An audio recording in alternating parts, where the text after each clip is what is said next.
Hi, this video offers additional explanation for the To the Lighthouse piece by Virginia Woolf that we're looking at called Time Passes. Now, so like the really brief and probably like barbaric summary of this story is it's a group of people gathered at this place. One of the discussions is whether or not to go to the lighthouse. There's a lot of jokes that could probably be made about this story. But it discusses relationships, gender. One of the most pronounced elements is this magical matriarch called Mrs. Ramsay, and she is referenced in the Time Passes.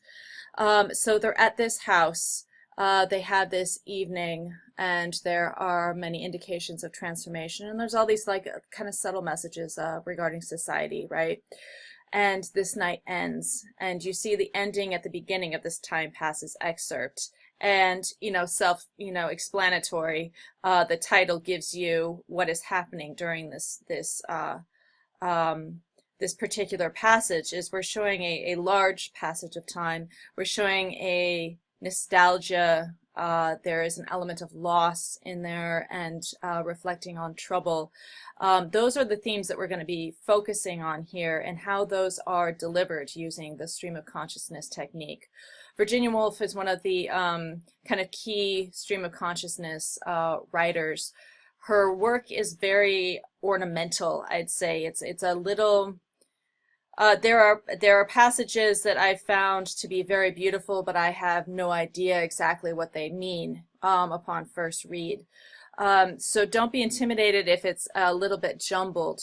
For this particular response, I actually recommend just focusing on a paragraph. There's a lot. She's very good at paragraphing and getting a focused piece in one chunk like that, and perhaps reflecting and analyzing on that, on her use of language, and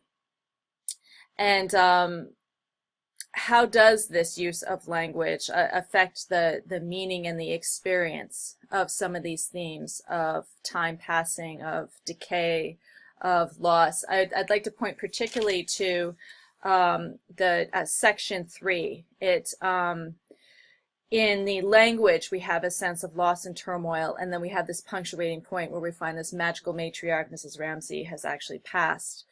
And then in section 4, you have a lot of the weighing down of the house and the kind of quiet, dramatic activity that happens with the house that is not lived in, that does not have life, and this kind of like eroding space. And so I would like you to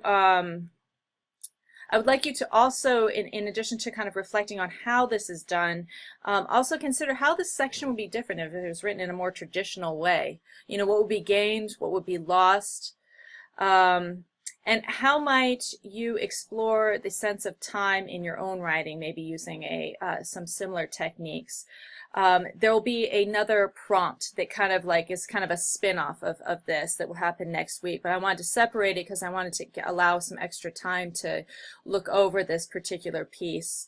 And again, you can focus on a very small excerpt and kind of reflect upon that. Again, this is not a literature course. I want you to look at it as we're doing an analysis as writers. What can we take away from this piece and perhaps see in our own writing? So that's our objective, is like, what can we learn about this that we might be able to use in our own writing, or not use, something that we might want to pass on. So that concludes this video, and please let me know if you have any questions.